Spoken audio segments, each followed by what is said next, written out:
Mga kapuso, walang takas kahit pumalag sa buy-bust operation ng pulisya ang isang nagbebenta ng baril na walang kaukulang papeles. Narito ang eksklusibo kong pagtutok. Ang ganda nga, boss, oh. Ang kinis, oh. Dalawang mag. Matagal na kasi sa akin to eh. Mga 1 taon mahigit na eh. Para ipakita ang ibinebentang baril, nakipag-video call pa ang suspect sa buyer na hindi niya alam isa palang undercover na pulis. Ay, ginagamit to sa, boss? Sa firing, shooting, ganon? Ito, tsaka yung 9mm, wala kasing papel. Bale, nasa shop lang yan. Meron kaming motor shop. Pagkatapos, pinlansya na ang meet-up. Kahit doon lang tayo sa parking.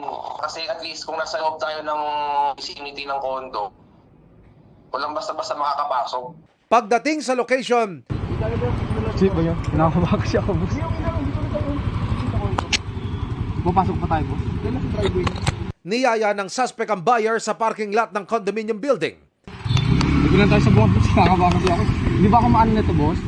Ipinakita ng suspect ang ibinebentang baril. Nilinis ko na yan, boss, ha? Kaya pagdating ko sa bahay, punas-punas ako kayo. At nang iabot ng marked money, niyapos na ng undercover ang suspect at nagpakilalang pulis. Hoy!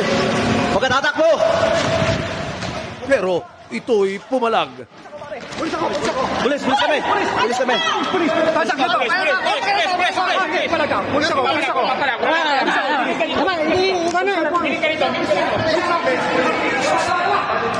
Pero bandang huli, nadakip na rin ang suspect.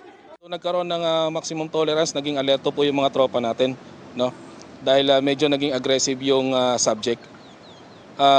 Sa kabutihang palad, na corner po itong suspect. No comment ang suspect. Inline ito sa kampanya natin, no, against dun sa pagbebenta ng baril, particular na dito sa mga fisher folks natin, no, na siyang iniiwasan natin na pwedeng dalhin nila while nagkakandak sila ng fishing. Ayon sa pulisya, isa pang baril ang na-recover sa suspect. Nakuha pa yung isang caliber 9mm na baril at ito nga po ay nung tinignan ay meron pang nakaload na bala. Mas mabigat po yung dito ang hatol ng korte. 12 years and 1 day to 20 years yung imprisonment ng suspect natin. If found guilty po. Para sa GMA Integrated News, Emil Sumangil, nakatutok 24 oras.